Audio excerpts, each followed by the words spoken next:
अस्सलाम वालेकुम स्टूडेंट्स। आज की एनिमेटेड वीडियो में हम इलेक्ट्रिकल ऑसिलेटर यानी एलसी ऑसिलेटर या टैंक सर्किट के बारे में पढ़ेंगे और देखेंगे कि ये कैसे वर्क करता है और इसको ऑसिलेटर क्यों कहते हैं। इसको पढ़ने से पहले जो है वो हम मैकेनिकल ऑसिलेटर की हम बात करेंगे कि मैकेनिकल ऑसिलेटर किस तरह से वर्क करता है, तो फिर जो है वो एलसी ऑसिलेशन को समझना भी आसान होगा। तो यहाँ पे हमारे पास जो है वो एक मैकेनिकल ऑसिलेटर जो है वो आपको नज़र आ रहा है। ठीक है। मैकेनिकल ऑसिलेटर में एक स्प्रिंग होता है जिसके साथ एक मैस जो है वो अटैच होता है, और जब हम उस मैस को फोर्स लगा के इस तरह से खींचते हैं और फिर छोड़ देते हैं तो वो ये अपनी मीन पोजीशन के गिर्द जो है वो इस तरह से मूव करना शुरू कर देता है। ठीक है। इसमें ये जो पोजीशन नंबर 1 और पोजीशन नंबर 3 है ये एक्सट्रीम पोजीशंस हैं, और जो पोजीशन नंबर 2 है ये है मीन पोजीशन जिसके इर्द गिर्द इसने मूव करना है। ठीक है। एक्चुअली जब स्प्रिंग को सॉरी ब्लॉक को जो है वो हमने खींचा तो उसकी वजह से जो स्प्रिंग है वो इलास्टिक पोटेंशियल एनर्जी जो है वो अपने अंदर स्टोर कर लेता है। उसके बाद जब हमने उसको छोड़ा तो ब्लॉक जो है वो मूव करता है, तो ब्लॉक के मूव करने की वजह से वही जो इलास्टिक पोटेंशियल एनर्जी स्प्रिंग ने स्टोर की हुई होती है वो ब्लॉक की काइनेटिक एनर्जी बन जाती है। ठीक है। तो इस तरह से क्या होता है कि जब ये ब्लॉक पोजीशन नंबर 1 और 3 पे के ऊपर जो है वो मूव करना शुरू करता है, यानी दो एक्सट्रीम पोजीशंस के इर्द गिर्द जो है वो मूव करना शुरू कर देता है। तो एक्चुअली क्या होता है कि इस तरह की मूवमेंट को हम ऑसिलेशन कहते हैं, यानी to and fro motion.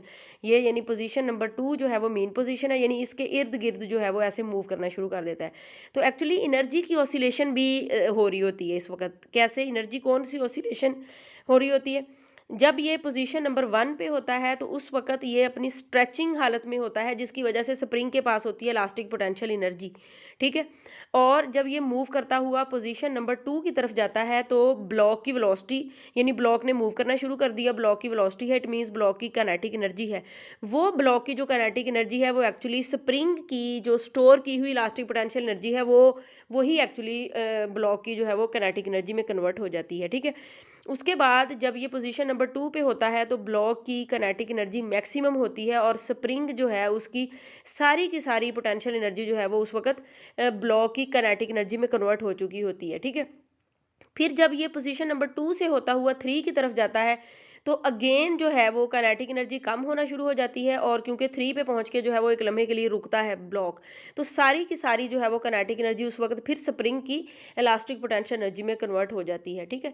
It means के दोनों एक्सट्रीम पोजीशंस पे जो एनर्जी होती है वो स्प्रिंग की इलास्टिक पोटेंशियल एनर्जी होती है, और जो मीन पोजीशन पे होती है वो ब्लॉक की काइनेटिक एनर्जी होती है। तो इस तरह से हम ये कह सकते हैं कि एक मैकेनिकल ऑसिलेटर जो है वो उसमें एनर्जी ऑसिलेट करती है between elastic potential energy and the kinetic energy. ठीक है। और किसी भी इंस्टेंट पे अगर हम देखें तो एनर्जी जो है वो यानी टोटल मैकेनिकल एनर्जी जो है वो कांस्टेंट रहती है। ठीक है। तो दोनों एक्सट्रीम पोजीशन पे यानी पोजीशन नंबर 1 और पोजीशन नंबर 3 पे जो पोटेंशियल एनर्जी है वो मैक्सिमम होती है स्प्रिंग की, और जो पोजीशन नंबर 2 है यहाँ पे ब्लॉक की काइनेटिक एनर्जी जो है वो मैक्सिमम होती है, और दरमियान में किसी भी जगह पे जो है वो कुछ ना कुछ पोटेंशियल एनर्जी होती है और कुछ जो है वो काइनेटिक एनर्जी होती है। और इस तरह से हम ये कह सकते हैं कि एक मैस स्प्रिंग सिस्टम में एनर्जी जो है वो पोटेंशियल और काइनेटिक के दरमियान जो है वो ऐसे ऑसिलेट करती है, और किसी भी इंस्टेंट पे ये एनर्जी जो है वो क्या होती है, कांस्टेंट। ठीक है। तो यहाँ पे हम डैम्पिंग वाला फैक्टर जो है वो नहीं ले रहे। अगर डैम्पिंग वाला फैक्टर लेंगे तो एनर्जी कांस्टेंट नहीं रहेगी, बल्कि ये जब 1 से लेके 2, 2 से लेके 3 और 3 से लेके दोबारा ए तक आएगा, यानी अपना एक वाइब्रेशन जो है वो जब कंप्लीट करेगा तो एनर्जी का कुछ ना कुछ जो है वो हिस्सा यानी डिसिपेशन जो है वो उसमें चला जाएगा, यानी रेजिस्टिव फोर्सेस के अगेंस्ट जो है वो यूज़ हो जाएगा। ठीक है। तो यहाँ पे हम आइडियल केस जो है वो ले रहे हैं। तो चलें इसको जो है वो अब हम रिलेट करेंगे और समझने की कोशिश करेंगे कि जो एलसी ऑसिलेटर है वो किस तरह से वर्क करता है। तो एलसी ऑसिलेटर में एक लगा हुआ होता है कैपेसिटर और एक लगा होता है इंडक्टर। इंडक्टर जो है वो एक्चुअली एक कंडक्टर है जिसकी अपनी रेजिस्टेंस जो है वो बहुत कम होती है, फिर हम उसको एक कॉइल की शक्ल दे लेते हैं, और फिर उसकी जो सेल्फ इंडक्टेंस जो है वो होती है एल। ठीक है। और इस तरह की शेप जो है वो इसकी होती है। तो एक सर्किट में एक कैपेसिटर लगा होता है और एक लगा होता है इंडक्टर। तो फर्स्ट ऑफ ऑल जो है वो अगर हम एक बैटरी जो है वो यहाँ पे लगा दें और उस बैटरी के ज़रिए जो है वो हम कैपेसिटर को चार्ज करें। ठीक है। तो जिस डायरेक्शन में जो है वो हम बैटरी लगाएंगे, इसी तरह से कैपेसिटर की ये वाली प्लेट जो है वो पॉजिटिव चार्ज हो जाएगी और ये वाली नेगेटिव, और उसके बाद जो है वो हम बैटरी क्या कर दें, रिमूव। तो इट मीन्स कि अब कैपेसिटर की प्लेट फुली चार्ज है और कैपेसिटर की दोनों प्लेट के दरमियान जो इलेक्ट्रिक फील्ड है उसकी फॉर्म में एनर्जी, इलेक्ट्रिकल एनर्जी जो है वो इसने स्टोर कर ली है, ठीक है। अब क्योंकि इस सर्किट में इंडक्टर भी लगा हुआ है तो कैपेसिटर क्या करेगा कि अपना करंट जो है वो यानी इसके थ्रू जो है वो डिस्चार्ज होगा, यानी जो इसने चार्ज स्टोर किया है वो फ्लो करना शुरू कर देगा और करंट जो है वो इंडक्टर में फ्लो करेगा इस डायरेक्शन में, जो डायरेक्शन बनी हुई है। जैसे जैसे करंट जो है वो इंक्रीज होगा तो इस इंडक्टर के गिर्द मैग्नेटिक फील्ड लाइंस जो है वो जनरेट होना शुरू हो जाएंगी। जैसे जैसे करंट इंक्रीज होगा मैग्नेटिक फील्ड भी इंक्रीज होगी, क्योंकि मैग्नेटिक फील्ड जो है वो एक्चुअली करंट की वजह से है। लेकिन एक टाइम ऐसा आएगा जब कैपेसिटर की जो दोनों प्लेट्स हैं ये फुली डिस्चार्ज हो जाएंगी और करंट जो है वो फिर यानी आप ये कह लें कि डिक्रीज होता होता ख़त्म यानी हो जाएगा, ठीक है। और फिर उस लम्हे क्या होगा कि मैग्नेटिक फील्ड जो है वो क्लैप्स करेगी और जो इससे जुड़ा हुआ मैग्नेटिक फ्लक्स होगा उसमें भी चेंज आएगी। तो उस चेंज की वजह से इंडक्टर के इर्द गिर्द क्या होगा कि एक इंड्यूस्ड ईएमएफ जो है वो डिवेल्प होगी, ठीक है। और वो इंड्यूस्ड ईएमएफ जो है वो क्या करेगी, कैपेसिटर को दोबारा से ऑपोजिट यानी जो पहले प्लेट पॉजिटिव थी वो नेगेटिव और जो नेगेटिव थी वो पॉजिटिवली चार्ज करना जो है वो शुरू कर देगी, ठीक है। और फिर वही जो है वो सर्कल जो है वो दोबारा चलेगा। तो इट मीन्स के क्या हुआ कि सबसे पहले कैपेसिटर पे जब चार्जिंग हुई थी तो कैपेसिटर की प्लेट्स के दरमियान इलेक्ट्रिक फील्ड सेटअप हुई और कैपेसिटर ने इलेक्ट्रिक एनर्जी को स्टोर कर लिया, ठीक है। और फिर इसने डिस्चार्जिंग की फॉर्म में जब करंट जो है वो इसको दिया, इंडक्टर को दिया, तो इसने अपनी इलेक्ट्रिकल एनर्जी को एक्चुअली इंडक्टर को जो है वो शिफ्ट कर दिया।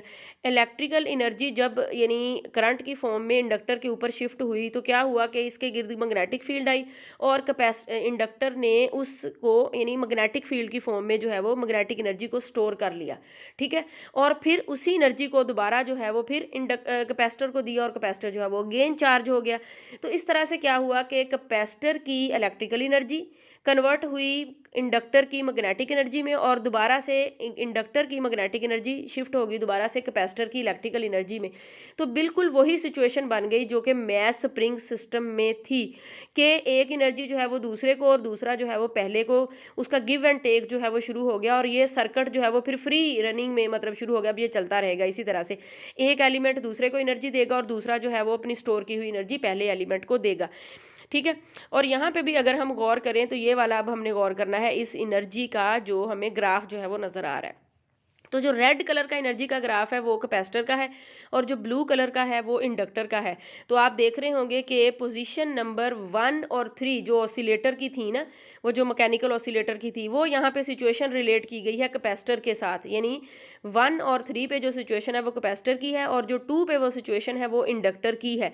तो किसी भी लम्हे में दोनों जो यानी एनर्जी एक दूसरे को दे रहे होते हैं वो कांस्टेंट होती है, लेकिन पोजीशन नंबर 1 और 3 पे जो कैपेसिटर की एनर्जी मैक्सिमम होती है और पोजीशन नंबर 2 पे जो है वो इंडक्टर की एनर्जी मैक्सिमम जो है वो होती है, ठीक है।